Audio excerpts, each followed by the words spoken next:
According to a public LAPD release last month, Tipping was grappling with another officer at the training academy when he fell to the floor and suffered a spinal cord injury.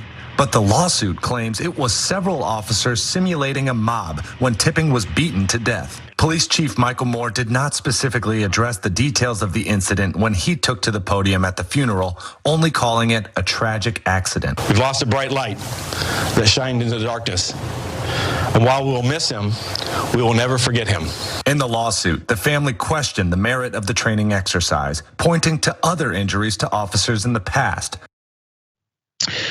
We talked about this earlier in the year. Officer Houston Tipping of LAPD died during a training exercise where they beat him to death.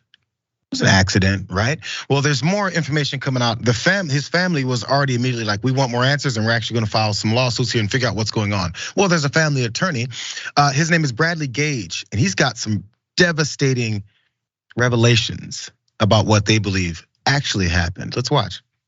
There was reportedly an incident report taken by Officer Houston Tipping of a sexual assault, including an object placed into the woman's private areas.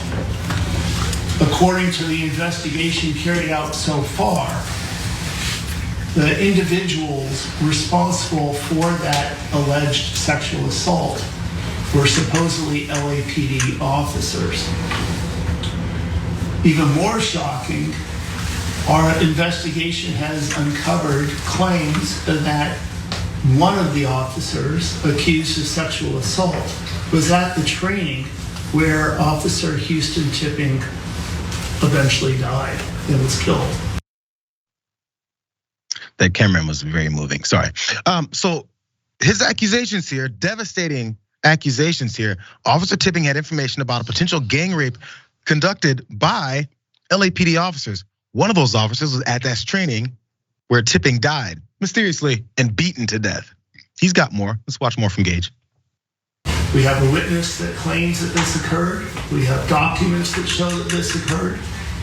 And we also know from his family that Officer Tipping, after spending a few years happy at LAPD, following these events, was searching for a job outside of the LAPD. He did not want to say why, but he clearly was distraught over something. And that something appears to be these allegations of an LAPD officer engaged in a criminal act. We know that he did some investigation of that criminal act, and we know that he was killed within less than a year of that investigation. We also have one report indicating that the officer that was accused of this wrongdoing was at this training. Crazy if this is what actually happened, because they're tying all of these connections right in front of us. Here's some more from it, because the victim claimed that she was raped by 4 different people, all LAPD officers, as you heard. She knew the names of some of those officers because they were in uniform and they had their name tags on. That's what Gage also said. He said that name of one of those officers with the name tag seems to correlate with one of the officers that was at the bicycle training. That's how they made that connection for figuring out that he was at that training. Bicycle training, by the way. Don't forget that part. So there was also response and maybe some mixed messages here, but there's more here. Because in June, speaking at a police commission meeting, LAPD Chief Michael Moore claimed Tipping had not suffered, quote, any laceration to the head, and stood by the department's story that the death had come about as an accident. In June, you're gonna hear him talking about this. This is that moment when he said there was nothing going on there, and there's more details behind that too. Watch this first from the police chief. Officer Tipping did not sustain any laceration to the head, any cut or otherwise to his head as a result of his fall to the ground when he and another officer during a training exercise fell to the ground. Officer Tipping was also not struck or beaten during this training session. So you have a statement from the chief, but you have information from folks who actually looked into the situation. So at a July news conference, a month after the chief said that, Gage showed reporters MRI scans revealing that Tipping had staples in his head due to the injuries he sustained leading up to his death. Gage also cited sworn declarations from a nurse and a paramedic that alleged Tipping had suffered spinal cord injuries, a collapsed lung, broken ribs, and liver damage consistent with being fatally beaten. And in August of 2020, The LA County Board of Supervisors paid a $5.5 million settlement to a young woman who said an LA County Sheriff's Department had raped her in 2017 when she was just 15 years old. The detective in question had faced 2 prior allegations of sexual misconduct that included committing a lewd act with a child in unlawful sexual intercourse. The LA Times recently reported on LAPD's history of systematically declining to discipline officers for sex crimes, then concealing those crimes from the public. I'm only bringing that up, those separate rape cases and settlements and all that, because it shows some history. And last piece, Gage and the LAPD didn't even immediately respond to requests for comment on Gage's claims, what happened on Monday. There's always accusations swirling around this department here, Waz, but there's information that seems to be tying this whole thing together from these accusations by this attorney.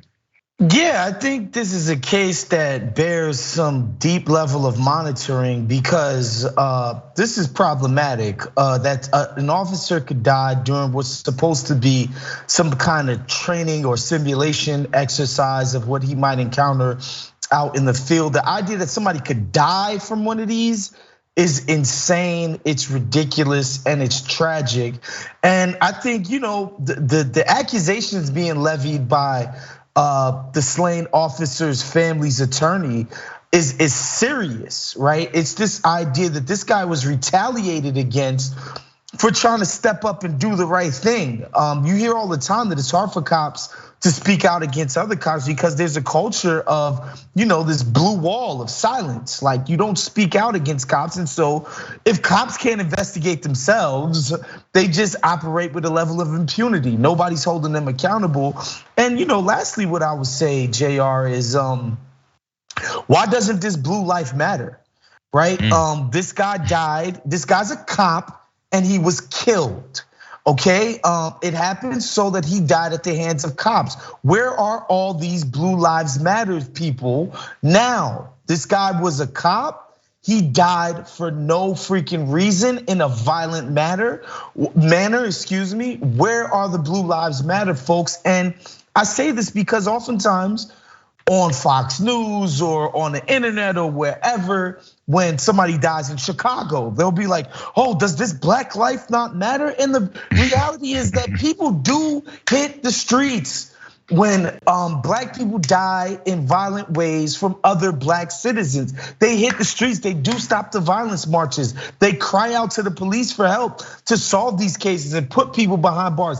It just doesn't get publicity, but people do it in communities all across the nation. People do hit the streets when black people die by means that aren't from the police. Stop the violence, man, I've been hearing about this since the 80s and 90s, okay? People do it.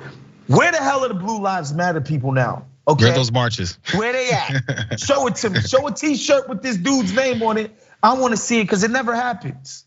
Weird how that is. A great comparison. I love seeing that because I would love to see that because maybe they could show us that they're looking to do something about it. It's just, no, that didn't happen. We're gonna move on. Who's gonna stop me? That's part of it.